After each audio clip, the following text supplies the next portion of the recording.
seeing yourself going further and seeing yourself in the place you want to be and then getting there. Whoa, it's amazing. Welcome to The Art of Speaking Up, a podcast that empowers professional women to rise. I'm your host, Jessica Guzik, and in this show, I take you undercover into the stories and lessons that I learned, sometimes the hard way, throughout my career.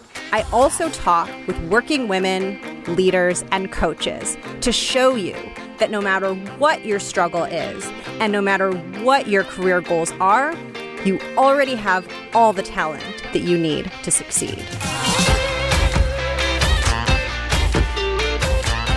Welcome to the show. Thank you for tuning in. I have been so excited to air this conversation. It was so much fun, and it's a little bit different than some of the other conversations that I've had in the best possible way. So if you listened to the season finale of season 2, I talked about this analogy of showing up big and boldly in our careers and really bringing all of you to the table. And the analogy that I used for really harnessing that courage and really bringing everything that you are and everything that you have out into the world in your professional environment, the analogy that I used was the stage. And I talked about figuring out your next big thing, and it could be something seemingly small, just like speaking up more in meetings or taking a little bit more initiative, or it could be something much bigger, like going for a new role or pursuing something that you want, asking for that promotion that you want or asking for that raise that you want. It could be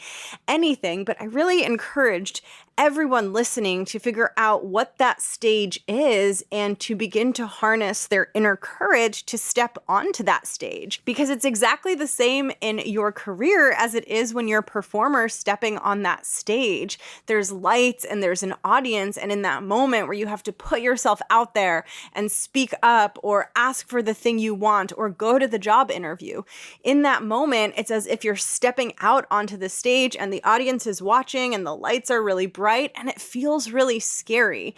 And I talked all about the courage of stepping on that stage because I see our careers and the way we show up so similarly. And now here's the thing. When it comes time to get on that stage and speak up and show up, we want to come off strong and confident. We want to bring everything that we possibly can. And there are two really important ingredients when it comes to speaking up more, becoming more visible. There are two important things that make it feel better, make you feel more powerful, and make it more effective in the end of the day. The first of those two things is when you feel good, you feel confident. And when you feel that confidence inside, it radiates outward and you are literally perceived as more effective. You are perceived as more powerful. And the people around you notice those changes. And there's like this positive ripple effect. And the second piece to this is getting on that stage, saying what you want to say, speaking up when you want to speak up, making the ask that you want to make, but doing so in a way that really connects with your audience. So in the stage metaphor, you're actually connecting with the audience, but in your career, you're connecting with the stakeholders around you who play an enormous role in your career and what happens with you next. And the reason that I was so friggin' pumped about this conversation and had so much fun is because today's guest helps performers get ready, not just for the stage, but for the red carpet. She works with a lot of actors and actresses, and you'll hear much more about the work that she does, which is very interesting, but she helps them feel bold and ready for red carpets, for auditions, because when they feel that way, they have a higher success rate in their acting careers, and it is literally the same in our careers. You will observe this difference in your career as your confidence builds. The outer world will respond. When you become more confident and you believe in yourself more and more and you feel more powerful and you do those scary things and you build up your belief in yourself, you will see the world respond to you and more opportunities will begin to come your way. So I wanted to have a chat with today's guest, Kirsten, and pick her brain and understand how we show up confidently. And she shared so many interesting insights that can be applied to our careers that can have a major ripple effect in terms of our ability to show up boldly and connect with the people around us. This conversation was so much fun. I can't wait to hear what you think of it. And with that, let's meet Kirsten and enjoy. I'm Kirsten Clarkson, and I'm an acting coach. I've been coaching actors for about 25 years, but I've done a whole bunch of other things. The path that I took to get here was not a straight line. And I'm sure that's true for a lot of people. So I started off a long time ago wanting to be a performer. My father was a musician, so he couldn't afford a babysitter, and I went on the road, and I couldn't sing very well, but I also couldn't play instruments. So essentially I got to be in the band. So that really wasn't the place for me, but I did like performing and I did like the arts. So I went into acting and discovered that that wasn't for me. I don't like auditioning. I don't like being at the whim of somebody else. I like being in control of things. So I decided to direct and I tried that. But at that age, which I think I was in my early 20s, I just didn't have the temperament. Directors usually have to have a fairly even temperament to do well. And I had at that time a pretty explosive temperament. And reflecting backwards, I think maybe the reason that it bothered me so much is because I was a woman and I felt like I shouldn't be being explosive and temperamental and demanding. And of course I shouldn't have, but a lot of men got away with that too. So, it was a decision I made about myself that I didn't want to be like that. So I didn't. And I went into being an agent. And I was an agent for a while and I loved the work. I absolutely love seeing people have their dreams come true. It's like over the moon, crazy happiness. Being an agent, though, wasn't as rewarding as I wanted my work to be. And coaching was something that I had been doing on the side. There's a conflict of interest with that. So I could not do what I wanted to do. I couldn't be an agent and coach actors, so I had to make a decision. So I made a decision, and that was my decision. And for a long time, I owned an acting school. And that was something that was enormously successful until it wasn't.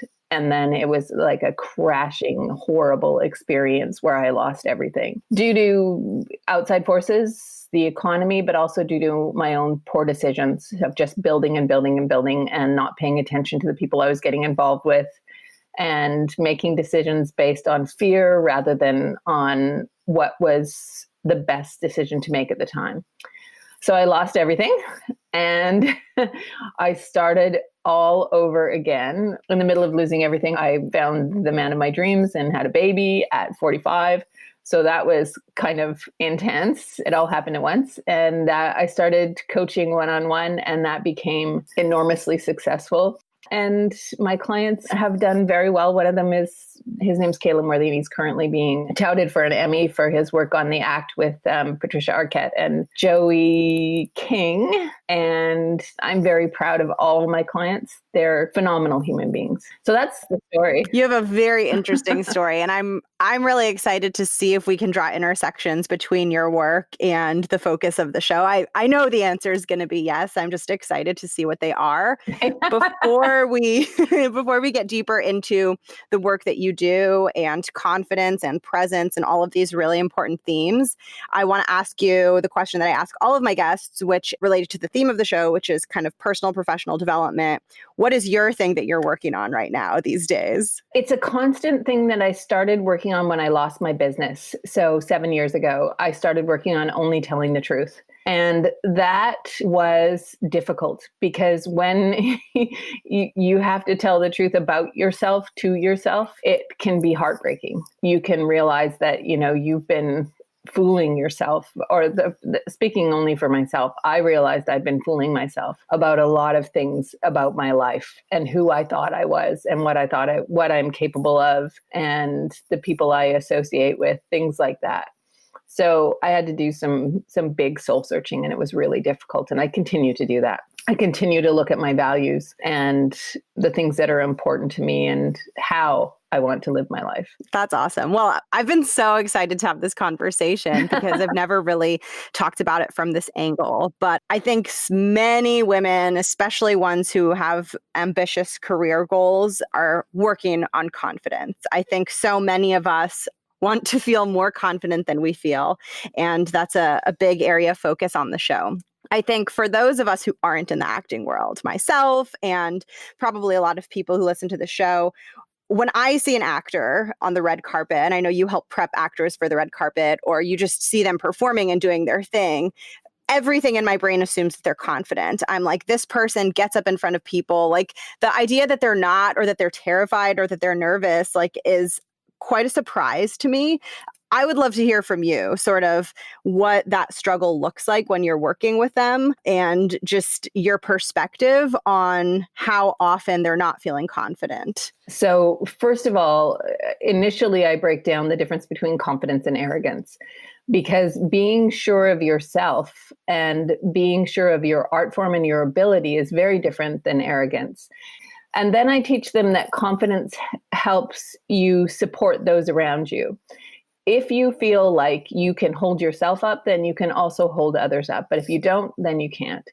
So it's really important that you are able to feel like you are capable in your abilities. I teach competence leads to confidence. So if you repeat an action, you become good at it, and then you don't have the nervous energy that goes into doing whatever it is that you're doing, whether it's a performance or cleaning the floor. If you do it over and over again, you get good at it. So I teach that. And then there is the belief in yourself business. And I am not a airy-fairy person, but I have seen magic when it comes to self-belief. The switch from becoming, I coach this young woman, her name's Kira, and she is one of the most talented people ever. Like she's super, super talented. But because she's quite tall, she doesn't get any gigs. And she's been practicing for a long time. But height, when you're a kid, is a huge barrier because you're taller than the parents, you're taller than the other kids. You're just not going to get cast. It doesn't look right. So we started working on her confidence. And she went to a casting director, and he was just like blown away, the difference. And he said, you may not work this year, kid, because there's an age thing, but you will work. He commented on her confidence, on how she was just shining and how amazing she was. You know, you could see it was everything to her, first of all, because she finally got seen for how great she was, but she had never been seen because she didn't have the confidence to allow herself to be seen in the audition room. And when she changed that, oh my God, you know, you watch this beautiful, radiating humanity come from her, and you just like, whoa, wow. You know, I'd seen it time after time after time, but it had never shown up in the audition room. So once she got that, it was amazing. But we don't know. We don't know what the future holds for Kira. It hasn't happened yet, but I have a feeling it will. But that's one particular person who that has happened for, but it has happened over and over and over again. So, you know, there's these things that you put on your wall, like your goals and all that kind of stuff. And you do these boards, these vision boards and all that kind of stuff. That works. It's not working because it's magic. It's working because you set a goal and you see the goal and you make it happen. And that in itself is magic. Seeing yourself going further and seeing yourself in the place you want to be and then getting there. Whoa, it's amazing. But my big mentor, and I know this is a long answer, but my big mentor is Mr. Miyagi from The Karate Kid, because his wax on, wax off teaching is exactly what I do. I teach, and I got it from him. I teach incrementally. Do one thing at a time, do it really well. Go to the next thing, do one thing at a time, do it really well. And when it comes to the time when you need to fight, like the Karate Kid needed to, then you're ready. And you just can't beat that. The competence thing makes everything work. I love that. Yeah, I really agree too, because every time you have a success, then you get fuel and you're like, ooh, that felt good. And then you're ready for the next thing and you can start with little things. And I love the story about your client because I think that this is really true. I think when we figure out how to feel really good inside, people notice. So first of all, we feel good. We feel different. We feel inspired. We feel excited. We feel hopeful. And then what we do, whether it's acting, the same exact analogy applies to someone's professional life. Whatever we're doing, we start doing it better because we're operating at a much higher level of our own potential. And then the people around us notice it, they feel it. And oftentimes it makes them feel more inspired too. And it reflects positively on us. And so I think that that's really important. I have a question in terms of like working with someone to center them more strongly in themselves and their belief in their ability. So if you're working with someone who's, let's say, kind of is going to auditions and maybe mentally is not in the right place and is not having success because, they're not showing up at that 100% level, how do you think about getting them to that point? I think that's something the people listening would be very interested in. Well, yeah, and it's a really important thing, and I use it all the time in my own life, and that is centering yourself physically in your body. So, and that's literal. So that means pulling up your spine, lifting your chest high, putting your shoulders back, and literally being in center, like a ballet dancer. So when you do that, the blood can get up to your brain a little easier. And when the blood can get up to your brain a little easier, you can think more clearly. You have a sense of pride in yourself and your way of being. It comes automatically. You don't have to build it. It's natural. Beings that have high chests, low shoulders, and straight spines are confident. And I think mostly it's biological. It just works that way. So I tell my students to do that. Take a minute, breathe through your nose, the yoga breath, breathe through your nose, and eliminate the fight or flight breath, which is don't do deep breathing, actually do shallow breathing because that makes you more calm. Deep breathing is like taking in a lot of air, which tells your body, holy cow, we got to fight. So you don't want to get into that. You just want to be relaxed. I stay away from any, this is the hardest thing in the world for me to say because I'm a total coffeeaholic, but stay away from stimulants. So for an hour before or an hour after an audition, no sugar, no caffeine, unless you're going to get a terrible headache from not having caffeine, then, work that out some other time. But take care of yourself with good food, with exercise, all the usual stuff, all the hard stuff, all the stuff that nobody really wants to do, or maybe they do, who knows, but take care of all that. Find yourself in a good place emotionally, spiritually, if that's your bag, and physically. But it's mostly lifting the chest and clearing the blood flow to the brain and getting yourself into a position where your body is telling you that you are confident. And then you'll eliminate all that other stuff. And you can quiet the thoughts too. So this takes practice and personal strength. For example, one of the things that I do in my life is I try and solve my husband's problems, which is none of my business. That's his business. So I had to stop myself from solving those problems that are actually not even really problems. They're just things that irritate me.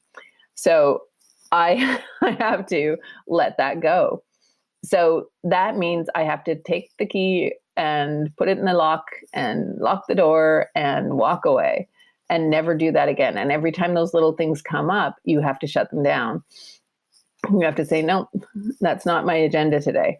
What's on my agenda? Things that make me strong. What's on my agenda? Helping my clients. What's on my agenda? Playing with my son. What's on my agenda? Having fun, doing my thing, going for a walk around the pond. That's on my agenda, not fixing things that are unfixable by me.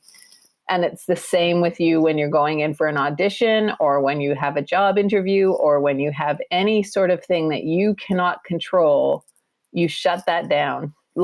Physically see it in your mind. I'm shutting the door. I'm locking the door. I'm throwing away the key. I'm not going back into that room ever again. And that will do it. But you have to keep it up. It's consistent. And then once you've done it a lot of times, then you just don't go back to that room. You might have to slap your own hand a couple of times, but you got to do it.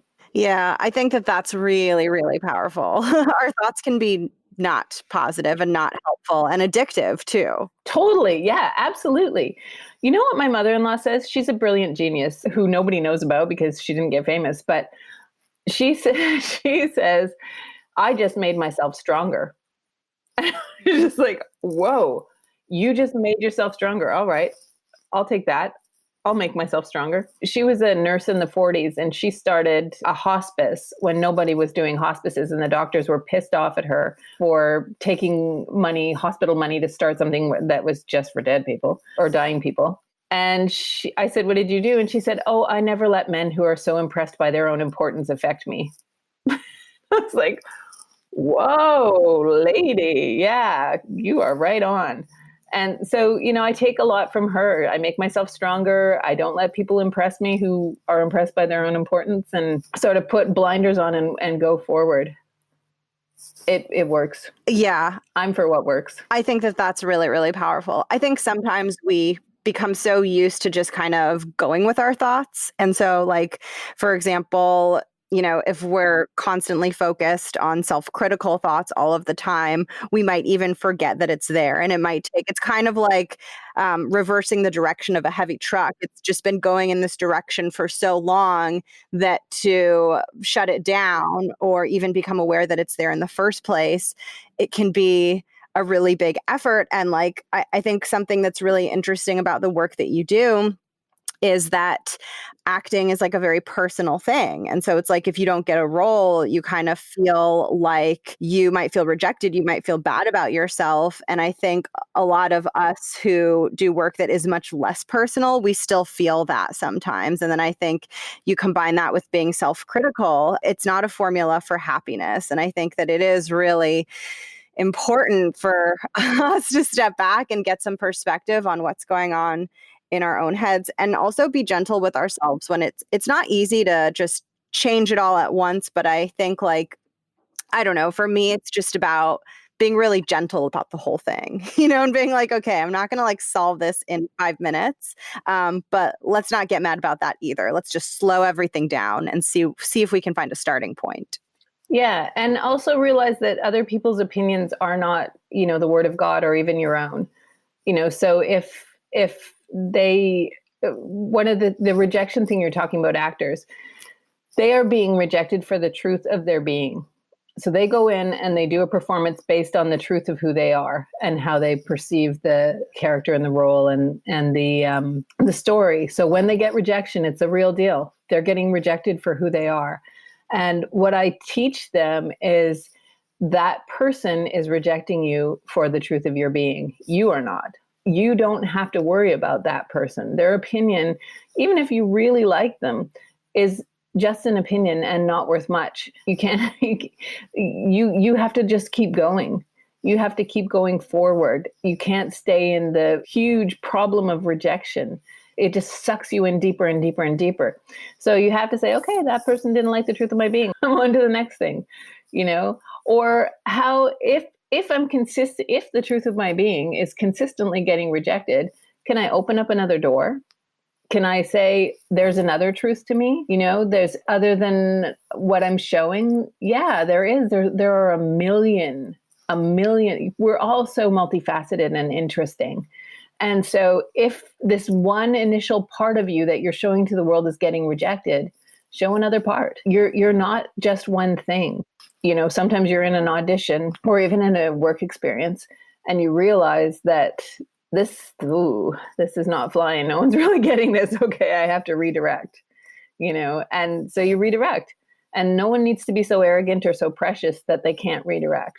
And if you view yourself as a collaborator, as somebody who's working adjacent to or with other people, then you'll find more success. But if you're so precious with things, then that is arrogance. It's all about you and what works for you. Whereas, you're working with other people. They created the project. They need to have some input. So that's what that's about. This feels very parallel for me, at least in my career and what I've experienced, where once you make it less about you, things become easier and less pressure, and you can get more success because you're not so afraid of being wrong, or you're not so tied to even the positive feedback and the success.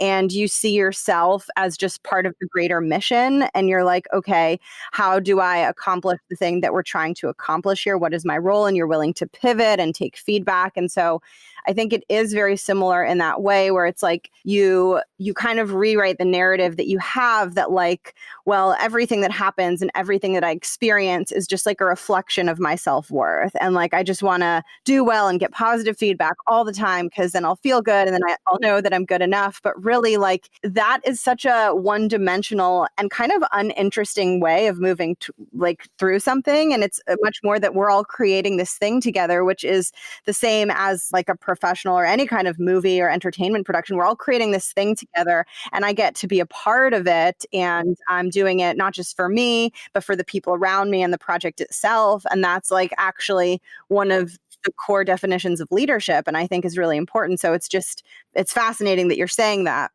because I've seen that as well in completely different environments. Yeah, well, being I is very childish, and as you get older and more mature, it becomes we, and it's a lot easier. You just realize that you don't have to carry the load all the time. Yeah. And it's not just about you. For sure. I think as humans, we're wired to do that, because I think it's partly a survival mechanism, and we're scared of what people are going to think of us. But I think when you're able to get out of that and untangle it, what you're doing becomes more fun. Yeah, that's something that I scared of what people think of us is a big thing, and I always forget about it. But yes, yeah, it is. It is something that people really fear, other people's opinions about them. But if you let it go, you don't have to worry so much. But it does come up. I mean, even for me, I moved to a new community, and I'm so used to feeling confident and having my work I'm pretty comfortable in it. But I all of a sudden was in a new environment where nobody knew me and nobody knew what I did, and nobody, I had no reputation. So I had to become comfortable with that. And it took more than a minute. That's for sure. It was like, I'm used to respect immediately. And it was odd to have people assess me, like, who are you kind of thing. And it's like, what do you mean? What's going on here? This is an unusual feeling. Yeah. So that was interesting. Yeah. It kind of goes back to like what you were saying before about like thoughts, and kind of like closing the door on our thoughts that aren't helping us. Because like in any kind of situation, whether it's like what you're describing, or someone's in an audition room, or someone's at work, and we have a feeling or an experience of like, people are judging me, or people are thinking not good of me, or like I feel not good because of this thing. If you can turn that off and just say, what is true right now? I'm in a room with people. I'm doing something. I'm seeing this. I'm noticing this. You can, I guess for me, I know, like, you can slow all of that down and take out all of the extra things that you added in that are not necessarily happening, that are making you so much more uncomfortable in the situation. Because I don't know, I think so much of that is just our brain kind of like taking a little nugget of a fact and then exploding it and being like disaster, or like scary, or whatever the bad feeling is. And then like slowing down, closing off the thoughts, and like getting in the body and just getting in the physical space where you are can kind of help you see like, okay, this is fine. Yeah. Yes, exactly. I'm going to move into the tips and tricks for listeners section, which I'm really excited to get your thoughts on. And I'm going to ask you about a couple of things that you potentially work with actors on that I think can be very helpful for professional women in settings like you mentioned, job interviews, meetings, presentations, things like that. And so the first piece I want to get your thoughts on is presence and being present in the situation. So I want to just hear a little bit from you on, first of all, kind of what your definition of presence is, and then maybe some thoughts or tips that you have on how someone can cultivate presence. Look at people who have tremendous presence. I always look at George Clooney. He always seems like he is totally fascinated by the other person that he's talking to. So by invoking that, we're fascinated by him. He is really interested in other people. And that makes him so charming and so desirable. So I think look at somebody like that and look at other, he's the first one who pops into my mind, but there are others. And look at what it is that makes them interesting people, and then steal it. Good artists borrow, great artists steal, I think is the old adage. So steal other people's stuff, then you don't have to reinvent the wheel. Authenticity will come through regardless, because you are looking at a way of being and then you're bringing your own self to that way of being. So you don't have to worry about not being authentic in that moment. You're just practicing. So that's one thing. And then the other thing is knowing what it is that you want to accomplish. So with acting, you have an objective. And in that objective, you are pouring all your energy into getting that objective. You know what you want and you're going after what you want. Doing that, you can use adjectives to figure out how you want to get that thing. So if you want to be relentless, if you want to be persuasive, do whatever you want. Enjoy the action of getting what it is that you want. But you also have obstacles. So those obstacles are going to come up. And you need to think of ways that you can overcome those obstacles that are the George Clooney style of overcoming the obstacles, especially in a work situation, because you want to not be knocking these obstacles down, because they could be another person's personal goal. So you need to find a way to work together or work around them or whatever it is. But the big thing is finding your presence has to do with looking at what is the truth of who I am. Am I a person who needs love? Am I a person who needs to feel respected? That for me is a really big thing. What is it that I need as a human being? And then fill yourself with it before you even enter the room. So you fill yourself with your own respect for yourself, your own love for yourself, your own desire to be appreciated, whatever it is that you need, and you fill yourself up with it. And then you practice what was going to go on in the meeting so that you don't screw it up. So when you're going to an audition, you want to practice the audition. So I don't practice just the dialogue. I practice the slate. I practice the walking in the room. I practice the walking out of the room. So the slate is how you say your name, your agency, the audition, the thing that you're auditioning for, your height, your weight, all that kind of stuff, whatever it is you need to say. So I practice that, and I practice saying that in a way with my actors, saying that in a way that is like welcoming someone into your living room, somebody that you love to see. So practice going into the room, going into the meeting or whatever it is that you need to go into. Practice it. This is how I say hello. This is how I deal with a bunch of people, and go through every possible eventuality, but make sure that when you go in, you are welcoming somebody into your living room. When you say hello, you're saying hello, or however it is that you welcome someone into your home. Of course, you make adjustments depending on what the scene is. So if you're playing a sociopath, you're not going to come in and do a really warm welcome. You're just going to do a pleasant kind of welcome, because you want to have a bit of a flavor of the character in the scene. And the same thing would go with work. You adjust to the circumstance that you're in. So practice, practice, practice. In fact, pre-production is everything. So before you even step on set, pre-production for everything. And then wardrobe. Dress as you would want to be perceived. So if what you would like to be perceived as is a rebel, go in dressed as a rebel. They're going to hire you because of who you are. So if you want to be hired as a rebel, get hired as a rebel. If you want to be an executive, go in dressed as an executive. Whatever it is that you want to be hired as, go dressed as that. Physicality, people are visual people. And so, you need to look like you want to people to perceive you. And then the thing with the shoulders and the chest, it's universal for everything. So chest high, shoulders back, feeling good about yourself. And if you're feeling a lack of confidence, before you go to the gig, whatever it is, do some big movements, some big physical movements, so that your whole body is awake and alive and moving and feeling good. Because when you've got blood flowing through your body, you feel good. If you don't have blood flowing through your body, not so hot. So do some big movements. There's a reason why athletes are confident. they have a lot of blood flowing through their bodies. Yeah, that makes so much sense. I think the thing that you said about like practicing the little things can be very helpful. So it's not just like the lines, and it's not just because like I think we fall into this pattern a lot. It's like if I'm prepping for a job interview or someone's prepping for an audition, it's like, okay, what are the things I need to say? But I think like, how do I want to feel? What do I want to convey? What is the most compelling thing about my personality that might come through in this situation? Or just how do I want to greet the person? How do I want to like open this and close this? I feel like when you put your attention on those things, it can kind of make you feel even more comfortable in a way, because you're not just like spinning over like the content in your head. And the other thing is you can improvise within those parameters. So if somebody throws something at you, you're so comfortable in who you are at that moment that you can pick it up and take it and toss it up in the air and throw it back, because you know what you're there for.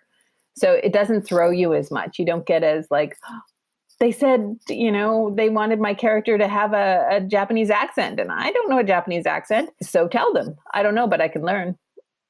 I'm good at learning. I'm good at voiceover. I'm good at, whatever it is. And you learn it. But you don't let people throw you, because you're already there. You're already there in your mind. This is so important. And I think it goes back to like the thoughts that we have and the self-talk, because it's sort of like you're in a situation and you're like, okay, I'm prepared. Things are going well. I'm prepared. Things are going well. And then something gets thrown at you. And then you're like, oh, I wasn't expecting that. Or like, ooh, like that answer didn't sound good. And I sort of feel like in those instances, you can either let your brain begin the spiral, and you can kind of go down the path of like, well, that's it. We're doomed. Yeah. It's over. It's done. We're going downhill. Or you can be like, oh, like this thing got thrown at me. Okay, how am I going to throw it back? And you really, in those moments, have to not self-sabotage. I think it's very common to get in a pattern where like a thing like that happens, and you're like, all right, I am bad. I'm not going to get this. I'm not going to succeed. And here's the thing. And now it's time to fail. Like we do that sometimes. Yeah. And people fail before they walk in the room. Like they decide that they're going to fail. They don't really want to be there. They decide that it's going to be over. And I see it all the time. I see it in my son's sports events where some of the kids are going in and they're failing. They're falling down. They're failing. They're doing it on purpose because they don't want to be there. So if you don't want to be in a place, don't go. But if you do want to be in a place, go and do it. Another thing, I had this great teacher. Her name was Frances Wasserlin. She's passed on, but she was a feminist, and she was a remarkable human being. She's just a force of nature. And she always said, and she might not have come up with this, somebody did, never apologize, never explain. Totally. And it's a great one. You just say, got it. So they say your idea doesn't work. Got it. Okay, let's go forward. What can we do? Instead of, oh no, sorry. You're right. That was a bad idea. Instead of that, just like, okay, got it. What would you like to do? How can I help you? What can we do to make this better? Rather than apologizing and explaining why you made the choice that you made. Just, okay, cool. What would you like to see? I can do that. That's very powerful. That's like goes back to like the I thing, right? Like, who cares if the idea didn't work? No need to defend it, because what we want is the idea that will work. So let's keep moving in that direction. That was a wonderful tangent. I'm excited to ask you about the second theme, which is back to the thread of us learning from actors and leveraging some of what you teach them to help us be more effective in professional situations. So the other one that I wanted to ask you about is connection. So we started with presence, and your answer was so interesting and helpful. And now talking about what is your definition of connection, and how can someone achieve that if they're in a situation where they're speaking to people or sharing something? Well, most of us look for the chance to say something that we would like to say. So if you are listening to find out what the other person is saying, rather than figure out what you are trying to say, then you will have a much better connection with them, because you will be interested in what they have to say. So that's the first thing, is listening to find out what the other person is talking about, or what they care about, or what's meaningful to them. The second is an old interview trick that I haven't been doing today. But that is repeating the question. So, what is it that people can do for connection? Well, I'll tell you what I think people can do for connection. If you're talking to someone and you want to find a connection with them, repeating what they've said helps them feel like you have a connection. However, you don't want to do it all the time, and you don't want to do it in a way that is inauthentic, because it becomes a trick or a tool, and then it's yuck. Who wants to feel like you're manipulating the conversation for connection? So looking deeply into the other person's dialogue or their way of saying things helps you. So two different things, right? Dialogue. And so the text or the words they say plus the way they say them. So I can say, I love you.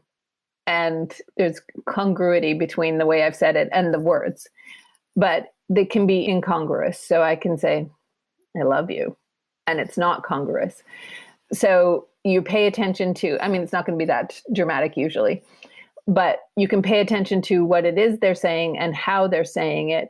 Take that in, let it hit you, let it hurt, let it feel good, let it, whatever it does, take it in, and then bounce the ball back. The other thing is saying, when a person is blocking you, so you're having some sort of conversation with someone and you're getting blocked, you can feel they're putting up their shackles. They're saying, there's a little wall going up and you can feel it. You can stop and you can say, I feel a wall coming up. Have I done something to offend you? And that is disarming and it's truthful. So when it's happening, you can bring it up and make the connection happen. And people, when they feel seen, it's just such a beautiful thing. We so desperately want to feel connection, and we so desperately want to be seen for who we are. So even when a negative thing comes up, even when a little wall comes up and you say, hey, I see a wall, I see that you seem to be shutting down, it feels good because they feel seen. And they could get more defensive, but you're still getting a connection because you're hitting them, you're touching them in the place where they need to be connected. Because that's why they put the wall up, because you weren't connecting with them, because so when that defense can be a little bit of the wall coming down, and if you're sensitive to it and are listening to the person, not to respond, but just listening, then you'll hear it. You'll hear when they get to the connection. I have a quick little story about that, actually. Sure, I'd love to hear it. When I was a kid, my favorite story was The Five Little Peppers and How They Grew, which is a very treacly story about a mom and her 5 kids who is her husband dies. And so they're left to work. Like this was in the 30s or something. No, probably the 20s. And they're left to work and take care of the house and take care of each other. And they're just little kids and their mom, but they sew and they do all these things to keep the family afloat. And it was, oh my God, the most lovely book for me. I read it over and over and over again every day of my life when I was a kid, constantly. And when I was 35, my brother bought it for me for Christmas. And I lost it. I cried like I couldn't stop. I was heaving because I felt so seen. And so finding the connection isn't really about words or anything like that. It's about seeing the person for who they are. It's about somebody recognizing that something in you is important. You're important to them. You touch them, you understand them, you're paying attention. And when you do that, wow, it's endless. The love and the possibility that can come from just seeing a person. Yeah, that's really powerful stuff. It reminds me of I think some advice that I've given in terms of building connections at work. And I think one really nice way to do it is to get to know someone and try to find what they love, get to know them and ask them questions and find that topic that when they start talking about it, you can just tell, they're so excited and so lit up about it and they love it so much. And I think that's just such a nice way to get to know someone. And I think it's kind of connecting back to what you're saying, because they're really feeling seen and getting to express this really deep part of themselves. And I know some of the people that listen to this are struggling to show more of themselves and to figure out, okay, like, how do I show my personality and my true self? And sometimes you could start by eliciting that from someone else. Sometimes it's more comfortable to be the person asking the questions and learning, and see if you can get someone else to open up to you. And then that's going to help you do it. But it's true. I think like those are really powerful ways to connect with people, and it's genuine. Like you're getting to know someone and the things that they care about, and they want to share it with you. And I think like that's very powerful. Yeah, and the give and take will happen. Like you'll be able to express your point of view and your worldview from just having an honest discussion. And that gets back to that thing that I've been working on, is truthfulness. It seems like such a simple thing to just tell the truth, but it's super difficult. Yeah, I agree. It's really hard. It's hard. It's a good one, though. You don't want to hurt people. We don't want discomfort, I think. And so truth is not always congruent with being comfortable all the time. Yeah.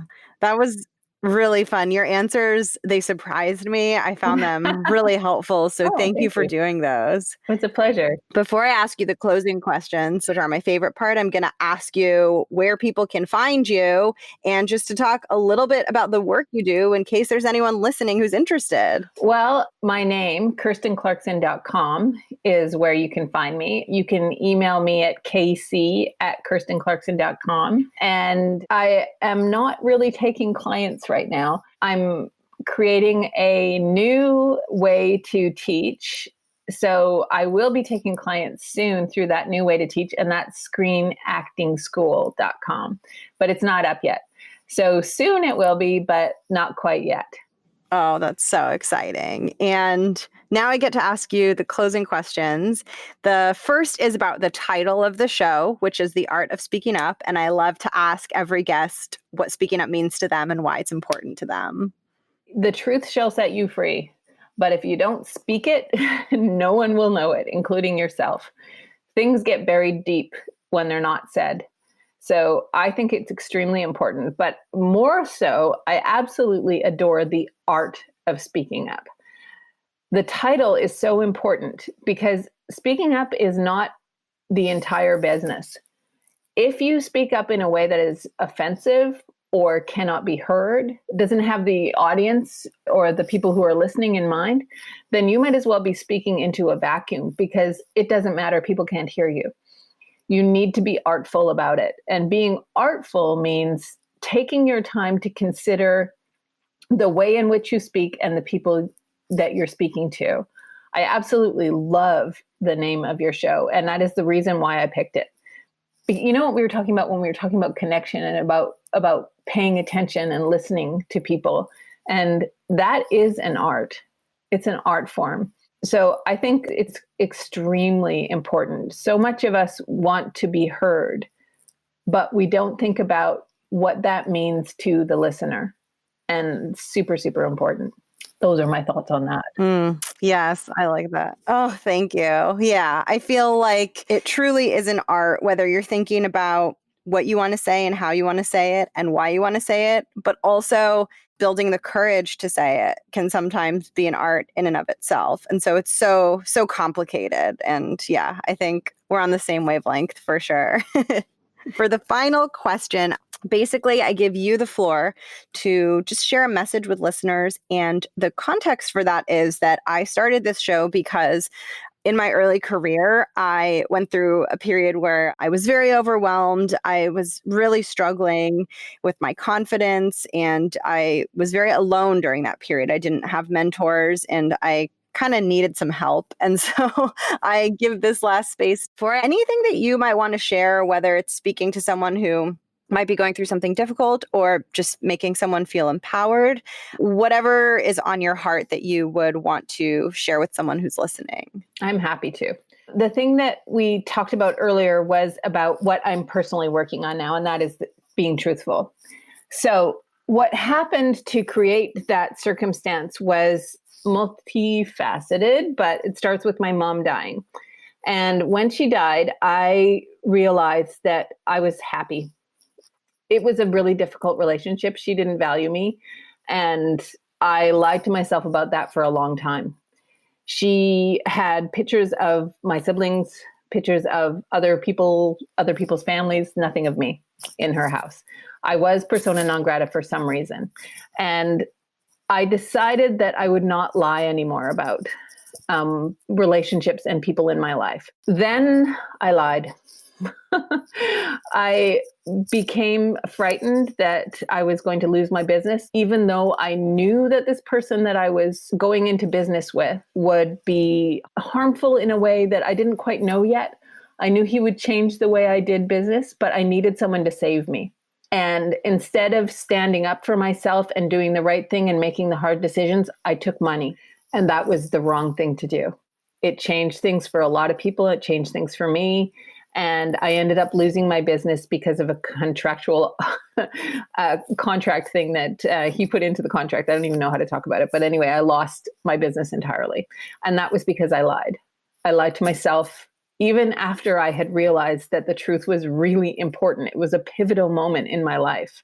And I became very truthful, except for in this one thing where I was fearful. So I decided, okay, that's it. I've lost everything, literally lost everything.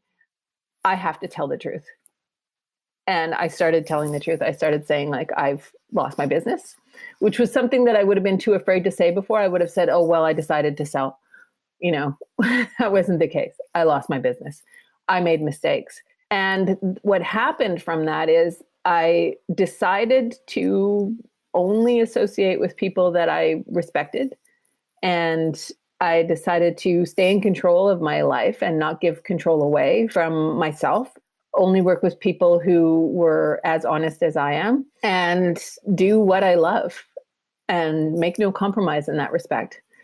So that honesty, all of that stuff is helping me be able to do the things that I want to do to make the world a better place, which is ultimately, I think, what everybody wants to do. We all want, or hopefully like maybe 90%.